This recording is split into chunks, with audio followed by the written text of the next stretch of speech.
रात के अंधेरे में सुनसान सड़कों पर एक स्कूटी सवार आगे की तरफ बढ़ता जा रहा था।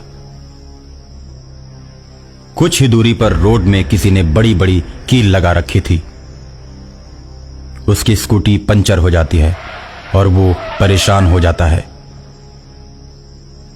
अरे यार, अब इतनी रात को मैं पंचर कहां बनवाऊं? मेरा घर भी बहुत दूर है, कैसे जाऊंगा मैं? वो इसी उलझन में पड़ा हुआ था कि एक सफेद कपड़ा पहने हुए मौलाना उसके सामने आ जाता है। उस मौलाना की दाढ़ी बहुत ही बड़ी हुई, आंखें भयानक, पैर उल्टे। स्कूटी पर सवार मुकेश उसे देखकर डर जाता है। उसने बचपन में सुना था कि भूतों के पांव उल्टे होते हैं और खासकर जो जिन्न होते हैं उनकी दाढ़ी बड़ी हुई होती है। और उस मौलाना में मुकेश को जिन्न नजर आया। क्या मदद कर सकता हूं मैं तुम्हारी? आप मेरी मदद कर सकते हो? मैं क्या मदद कर सकता हूं आपकी? मैं तो पंचर बनाने वाला हूं। मैं आपकी गाड़ी का पंचर बना दूंगा, क्योंकि कुछ ही दूरी पर मेरी दुकान है, लेकिन पैसे दुगने लगेंगे। रात को दुगने पैसे लेता हूं मैं। ठीक है, इतनी रात को पंचर बनाना कहां आसान काम है। मैं तो तुम्हें दुगने नहीं, दुगने से भी ज्यादा पैसे दूंगा। बस तुम मेरी स्कूटी का पंचर बना दो। ठीक है साहब, गाड़ी आगे लेकर आओ, वहीं पर मेरी दुकान है। मुकेश गाड़ी को लेकर आगे जाता है। वहां पर एक छोटा सा बल्ब जला होता है। वहां अपनी स्कूटी को लेकर पहुंचता है। जिन्नात उसकी स्कूटी का पंचर बनाता है। ये लो साहब, तुम्हारी गाड़ी ठीक हो गई। अब जब भी आना मेरे ही पास आना। मैं पंचर बनाने के साथ साथ ही गाड़ी का मैकेनिक भी हूं। मुकेश पंचर बनवाकर चल देता है। जिन्न खुश हो जाता है और अगली गाड़ी का इंतजार करने लगता है। रास्ते में कील गड़ी होने के कारण सभी गाड़ियां पंचर हो जाती हैं और वो उनका पंचर बनाकर ऐसे ही पैसे कमाता रहता है। और एक दिन एक पुलिस की गाड़ी गश्त लगाती हुई उस रास्ते पर से आती है और पंचर हो जाती है। पुलिस पंचर बनाने वाले के पास जाती है।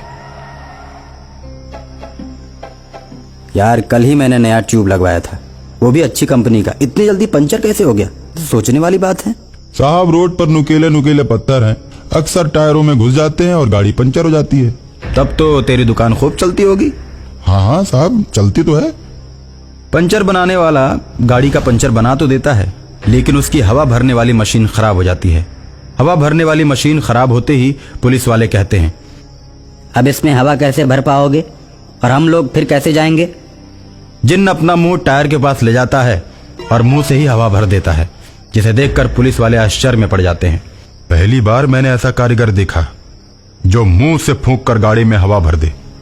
चल बेटा, अब तू भी गाड़ी में बैठ जा। अब तो थाने चलकर ही तुमसे सवाल जवाब करूंगा। रोड में कील ठोक कर सबकी गाड़ी पंचर करते हो और सबको परेशान करके पैसे कमाते हो।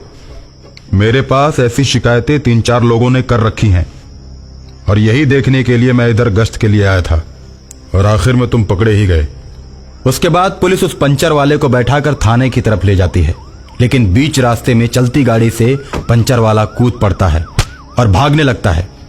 पुलिस उसका पीछा करने लगती है और वो पुलिस को दौड़ा दौड़ा कर बहुत दूर तक ले जाता है और सुनसान जगह पर ले जाकर सभी पुलिस वालों को मार देता है और उसके बाद अपनी दुकान पर वापस चला जाता है। ये बात शहर में चारों तरफ फैल जाती है कि अज्ञात उग्रवादियों ने गश्त करती हुई पुलिस बल को मार डाला। पंचर वाला अखबार पढ़कर बहुत खुश होता है। एक तांत्रिक को जब इस घटना के बारे में पता चलता है तो गाड़ी चलाते चलाते पंचर वाले जिन्नात के पास पहुंच जाता है। अपने सामने तांत्रिक को देखकर जिन्नात भागने लगता है और तांत्रिक कहां रुकने वाला था।